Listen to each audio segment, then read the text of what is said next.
ایران جو ہے اس کی ڈپلومیٹک آئسولیشن کسی سے چھپی ہوئی نہیں ہے، آذربائیجان سے اس کی نہیں بنتی ہے، ہمسائے ہیں، ترکی کا وہ نام ٹھیک طرح سے نہیں لیتے، ابھی تک بھی ان کے میڈیا پہ ایسا ہی ہے۔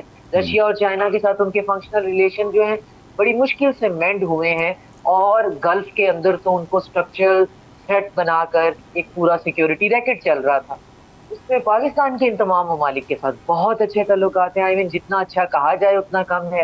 تو ہم جہاں جہاں جا کے اپنا ڈپلومیٹک ڈیویڈنٹ لینے کی کوشش کر رہے ہیں، ہمیں اس کا جواب جو ہے وہ ایران کی طرف اتنا کم سے کم ایران اس ساتھ دینے کی کوشش ڈیفینیٹلی کر سکتا ہے۔ اچھا، اس میں احتشام صاحب بنیادی طور پہ ظاہر ہے یہ جو پیٹرن کی بات کر رہی ہیں ڈاکٹر صاحبہ، اس میں ایک چیز یہ بھی ہے کہ جو آپٹکس تھے، جو ویژولز تھے تہران میں، مشہد میں، قم میں، ان سب کو دیکھتے ہوئے بھی وہاں بھی ہم جب پریشر گروپس کی بات کرتے ہیں وہ ڈیفینیٹلی اپنا کردار ادا کرتے ہیں، اور یہ ایرانی روٹ یا عمانی روٹ کو لے کر بحث پہلے دن سے موجود تھی۔ آپ سمجھتے ہیں کہ اس پریشر گروپ نے ان آپٹکس کو، اس عوام کے جمع غفیر کو یہ کنورٹ کروانے میں وہ کامیاب ہو گئے کہ ایران بھی جو ہے وہ کچھ ایسا کرے تاکہ دنیا کی توجہ واپس ہے اور ایران جو ہے وہ تنقید کی زد میں آئے، جیسے کہ 2-3 دن سے ہم دیکھ رہے ہیں، ہو رہا ہے، اس پہ بات ہو رہی ہے؟ دیکھیں عبید، ابھی ڈاکٹر صاحبہ کہہ رہی تھی کہ ڈپلومیٹک آئسولیشن جو ایران کی تھی، میرا خیال ہے وہ بڑی حد تک ان کی فتح اخلاقی ہو گئی تھی، اور ساری دنیا کہہ رہی تھی کہ ایران جنگ جیت گیا ہے۔ اور میرا خیال ہے جس طریقے سے بغیر کسی پرووکیشن کے، اب دیکھیں جب سپریم لیڈر کا دفنانے کی سارے مراحل سے معاملات گزر رہے تھے، بغیر کسی پرووکیشن کے آپ نے دیکھا کہ ایران نے قطر اور سعودی عرب کے آئل ٹینکرز پہ حملہ کیا۔ پھر آپ نے دیکھا اس کے بعد تھوڑا سا جواب امریکہ نے دیا، تو اس سے بڑا جواب انہوں نے بحرین، کویت اور جارڈن کے جو امریکی اڈے ہیں وہاں پہ حملے کیے۔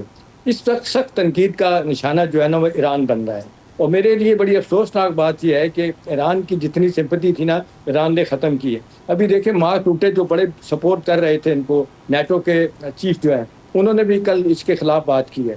اگرچہ انقرہ میں نیٹو کانفرنس میں تو کہہ دیا انہوں نے، پریزیڈنٹ ٹرمپ نے، کہ اٹس آل اوور، لیکن اطلاعات یہ ہیں کہ دونوں سائڈ جو ہے نا وہ ایم او یو کو بچانے کے لیے کوشش کر رہے ہیں۔ میری کچھ اطلاعات ہیں، بڑی امپورٹنٹ خبریں ہیں وحید آپ کے لیے، کہ دیکھیں ایک تو یہ کہ جو 11 تاریخ کی بات ہو رہی تھی اسلام آباد میں ٹیکنیکل مذاکرات کی، وہ میں نے آپ کو پچھلے وقت کہا تھا کہ اب میری اطلاع ہے کہ 14 تاریخ کو شاید یہ شروع ہو ویسے پہلی اطلاع ہی 14 کی تھی۔ ہاں جی، کہ اس کو میثاق کو کسی طریقے سے بچایا جائے اور لوگ اکٹھے ہو جائیں۔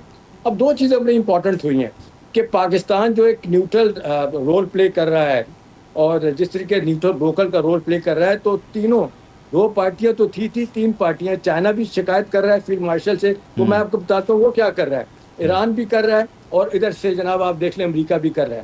اس ساری کارروائی میں مشتاق پچکیان جو ہے نا وہ فیلڈ مارشل صاحب سے انہوں نے گلا شکایت کیا کہ دیکھو امریکیوں نے یہ کیا ہے۔ میری طرح ہے کہ مارکو روبیو نے فیلڈ مارشل کو فون کر کے کہا ہے کہ دیکھیں جی یہ پرووکیشن کے بغیر انہوں نے حملہ کیا ہے۔ چائنا نے جو کہا ہے نا وہ بڑا انٹرسٹنگ ہے۔ دیکھیں جو حملے کیے ہیں انہوں نے، اپنا امریکہ نے، انہوں نے کیا کیا ہے کہ جو ایران چائنا ریلوے لائن بن رہی ہے جس نے ترکمستان سے آگے جانا ہے، اس پہ حملہ کیا ہے، پلس انہوں نے جناب چابہار جو پورٹ ہے اس پہ حملہ کیا ہے۔ کہ دونوں جو مفادات جو ہے نا یہ اب چائنا کے ہیں، تو چائنا بھی کہہ رہا ہے جی یہ کیوں کیا گیا ہے۔ تو ایسکلیٹر لیڈر پہ جو لے کے گیا ہے اس وقت، جس کو سب سے زیادہ الزام دیا جا رہا ہے ایران کو، جس نے سمپیتی گین کر لیا لحاظ سے، نہیں لوگوں کو سمجھ آ رہی ہے ایسا کیا ہوا۔ اب دو بڑی چیزیں ہیں، چاہے ڈاکٹر صاحب سے بات کریں جی۔ ایک بات امپورٹنٹ بتاؤں آپ کو، دیکھیں ایران نے کہا ہے آفیشیلی عاصم منیر صاحب سے، ہمارے فیلڈ مارشل صاحب کو، کہ ہم این پی ٹی سے باہر آ رہے ہیں۔ یہ بہت بڑی بم شیل خبر ہے۔ انہوں نے آفیشیلی کہا ہے کہ ہم اس سے نیشنل اب جو پروبلیشن ٹریٹی ہے سے ہم باہر آ رہے ہیں۔ اب آرٹیکل 10 جو ہے وہ کہتے ہیں انووک ہوگا، اس کے بعد صورتحال کس طرف جائے گی۔ تو اس وقت سوال یہ کہ تینوں پارٹیاں پاکستان سے شکایت بھی کر رہی ہیں، پاکستان سے اعتماد کا اظہار بھی کر رہی ہیں۔ اس لیے پاکستان چائنا قطر کو لے کے، قطر اور سعودی عرب کو لے کے پوری کوشش کر رہا ہے کہ کسی طریقے سے 14 تاریخ کو اسلام آباد میں لوگ اکٹھے ہو جائیں، اور یہ جو آپ اس بات چیت کو آگے لے کر چلیں۔ اچھا، اس میں ڈاکٹر صاحب بنیادی طور پہ جب ایک ایم او یو ہو گیا اور اس ایم او یو کے آرٹیکل 5 کو آپ نے جو ہے وہ پاش کیا اور حملہ بھی ہو گیا، پھر حملے کا جواب بھی آ گیا، اب جب آپ دوبارہ بیٹھتے ہیں تو یورینیم کی افزودگی پہ آپ سمجھتی ہیں کہ بات ہوگی، یا اب تو بات یہ ہوگی ایران کی کوشش رہے گی کہ وہ یہ بولے کہ جی ہمارے روٹ کو فالو کریں، امریکہ یہ کہے گا کہ ہم نہیں فالو کرتے، ہم بلاکیٹ پہ جائیں گے، تو وہ اسٹینڈ اسٹل اسکوئر ون والی پوزیشن ہی رہے گی؟ ٹیکنیکل مذاکرات میں اٹ سیلف آگے کی بات تو نہیں ہو رہی، اب وہ بات ہو رہی ہے جو اس وقت اسٹینڈنگ مسئلہ ہے۔ بالکل آپ نے درست طرف اشارہ کیا ہے، نو وار نو پیس چلے گا۔ مذاکرات جو ہیں یہ ایک فریم ورک ہے, مفاہمتی یادداشت ہے, 14 پوائنٹس ہیں, 14 کمیٹیاں بننی ہیں, 14 ڈفرینٹ گروپس نے بیٹھ کر ان 14 مسائل کو حل کرنا ہے. ہر مسئلے کے حل کے لیے یہاں پہ تو پرائم منسٹر اور پریزیڈنٹ کا ہونا بھی ضروری نہیں ہے, ٹیکنیکل ٹیمز چاہیے ہوتی ہیں. تو اب مجھے نہیں لگتا کہ یہ 11 کو یا 14 کو یہ بیٹھ کر کسی بھی ایک مرحلے پر آگے چلنے کے لیے تیار ہیں, کیونکہ امریکہ تو جو کچھ بھی اس نے ایم او یو کے اندر سائن کیا ہے ہیزڈلی, جب ان کو ان کے اقتصادی ماہرین نے ان کو بتایا کہ آپ اپنے تیل کے اسٹریٹجک ریزرو جو ہیں ان کو کرٹیکل لائن تک لے آئے ہیں, اور 14 دن کے بعد پوری اکانومی جو آپ نے سپرفیشلی مینوپولیٹ کی ہوئی ہے وہ نوز ڈائیو پہ جائے گی, تو آپ ہوش کے ناخن لیجئے. تو ٹرمپ کو ایک فوراً آف ریمپ چاہیے تھا, ہمارے پاس موجود تھا, ہمیں پتا تھا یہ اسٹریٹجک آف ریمپ ہی ہے, لیکن اس کی مدت اتنی کم ہوگی, اس پہ تھوڑی سی حیرانی ہے. ورنہ یہ تو پتا ہے انہوں نے واپس آنا ہے, لیکن اس کے ساتھ ساتھ اسی ایم او یو کی کلازز کے اگینسٹ انہوں نے ڈفرینٹ کام جو ہیں ریجن میں کرنے شروع کر دیے. ایم او یو کی پہلی کلاز ہے کہ لیبنان کے اندر سے اسرائیل جو ہے وہ انخلا کرے گا. تو امریکن بیک جو ہے ایک عجیب قسم کی شیڈوئی قسم کی ڈیل جو ہے وہ سینٹرل گورنمنٹ آف لیبنان اور اسرائیل کی کروا دی ہے, جس کے اندر شرط یہ ہے کہ اسرائیل کا انخلا تب ہوگا جب جو حزب اللہ ڈسارم ہوگا. ایئر سینٹ کام جو ہے وہ گلف کے اندر بیٹھ کے کانفرنس کرواتے ہیں 16 کنٹریز کو بلا کے کہ آپ ہمارا ساتھ دیں, ہم اسٹیٹ آف ہرمز کھلوا لیتے ہیں. پھر عمان پہ بیٹھ کے پریشرائز کرتے ہیں جی کہ آپ اسٹیٹ آف ہرمز کا حصہ نہ بنے. اب عمان کا پرابلم یہ ہے, اوپن سیز رول کے حساب سے 20 ناٹیکل مائل جو ہے وہ آپ کا اپنا سوورن ٹیریٹری ہوتی ہے کوسٹل کنٹری کی, اور اگلے 20 جو ہیں اس کو بفر زون آپ سمجھ لیں. تو 40 جو ہیں وہ ہر کنٹری کے حصے میں آتے ہیں. اب اتفاق سے اب جو اسٹیٹ آف ہرمز ہے وہ بعض مقامات پہ ٹوٹل 42 کلومیٹر تو وائڈ ہے, تو وہ اب عمان اور ایران کے درمیان میں دونوں یہ دعویٰ کر سکتے ہیں, دونوں کہہ سکتے ہیں جی 20 میری ٹیریٹری ہے, 20 میرا بفر ہے, اور ایران کہہ رہا ہے ایگزیکٹلی. ہاں ایگزیکٹلی. اچھا اس میں ایک چیز شام صاحب میں آپ سے پوچھنا چاہ رہا ہوں, بنیادی طور پہ وہ جو جے ڈی وینس کا تھا, پھر وہ جو آپ انٹرسٹنگ بات کرنا چاہ رہے ہیں وہ کیجیے گا. جو جے ڈی وینس کا بیان تھا کہ وہ 60 دن جو ہے وہ آئل ریزروز کو لے کر ہے, ان کا ایک اسٹریٹجک موو ہے. آپ سمجھتے ہیں کہ انہوں نے وہ ادھر ایران کو پمپ کیا کہ اس پہ تیل کی پابندی لگا دی تو وہاں وہ اوپر تک آ جاتا ہے اور اس کے پاس مزید جو ہے وہ ڈرلنگ کا اور اس کو آگے سپلائی کرنے کا راستہ نہیں بچتا, دنیا اپنی تیل سپلائی پوری کرتی ہے. تو یہ تو پہلے دن سے بائی ڈیزائن یہی ہونا تھا, ایران نے اس میں کنٹریبیوٹ کیا, یہ بڑا ایک عجیب سی صورتحال بن گئی نہیں؟ دیکھیں اس جو ایران کے بارے میں کہا جاتا ہے کہ جی بڑے سمجھدار ہیں, ان کے جو بات چیت کرنے والے لوگ ہیں بڑا ٹائم لیتے ہیں, لیکن اس مسئلے میں جلد بازی کی انہوں نے. ابھی تیزی سے طریقے دیکھیں, انہوں نے اپنا پریزیڈنٹ ٹرمپ نے 2 کام کیے. ایک تو انہوں نے بلاکیٹ دوبارہ لگا دیا, اور پھر یہ ہے کہ اپنا ایران کا تیل کی جو اجازت دی گئی تھی سپلائی کی اس کو روک دیا, جو میرا خیال ہے بہت بڑا نقصان ایران کو ہوا. دیکھیں اس میں ایک اور ایلیمنٹ ہے جو اسلام آباد میں سفارتکار بات کر رہے ہیں, بات یہ وہ کہہ رہے ہیں کہ دونوں طرف کے ہارڈ لائنر جو ہے نا انہوں نے اس ڈیل کو خراب کرنے کی کوشش کی ہے. ایک طرف پاسداران انقلاب کی بات ہو رہی ہے کیونکہ انہوں نے اس ڈیل کو ایکسیپٹ نہیں کیا تھا دل سے. دوسری طرف کہا جا رہا ہے کہ 11 کے قریب کانگریس مین ہیں سینٹ میں اور کانگریس میں, وہ جو ڈائریکٹ جن سے جو اسرائیل کے سپورٹ کرتے ہیں, انہوں نے پوری کوشش کی ریپبلکن ہے کہ کسی طریقے اس کو خراب کیا جائے. اب پریشانی کی بات یہ ہے کہ پاکستان سب سے بات کر رہا ہے کہ بھئی خرابی کہاں پیدا ہوئی. سب لوگ کہتے ہیں جی ہمارا کوئی قصور نہیں ہے, ہم تو تیار ہیں, بات چیت کرنے کے لیے تیار. اب دیکھیں نا وہ جو کہا جا رہا تھا ڈے 1 سے کہ اسپوائلر کا رول انڈیا بھی کرے گا, انڈیا سے زیادہ اسرائیل کرے گا, تو اسرائیل تو لیبنان پہ بات نہیں کرنا چاہتا. میں اس میں کوئکلی ذرا ٹیک چاہتا ہوں کہ یہ اسپوائلر کا رول آپ نہیں سمجھتے کہ عجیب طریقے سے شفٹ بھی ہوا ہے؟ اگر پریشر گروپس کر رہے ہیں تو وہ اسپوائلر کا گروپ دوسری طرف سے بھی جو کہ پہلے ایگزسٹ نہیں کر رہا تھا یا اس طرح سے حاوی نہیں تھا, اس نے ٹیک اوور کیا اور وہ خراب کر رہا ہے معاملات کو. یہ بالکل عبید آپ کی بات ٹھیک ہے.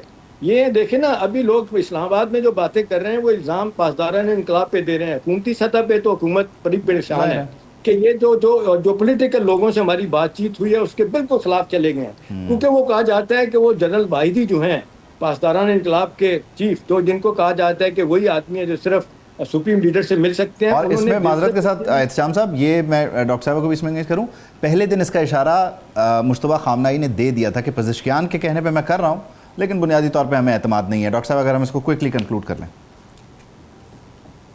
بالکل, اور جو آخری رسومات ہو رہی ہیں آیت اللہ خامنہئی کی, وہاں پہ جو سب سے زیادہ لگنے والا نعرہ ہے وہ انتقام انتقام ہے, اور فارسی اور اردو میں اس کو ایک ہی اس میں کہتے ہیں.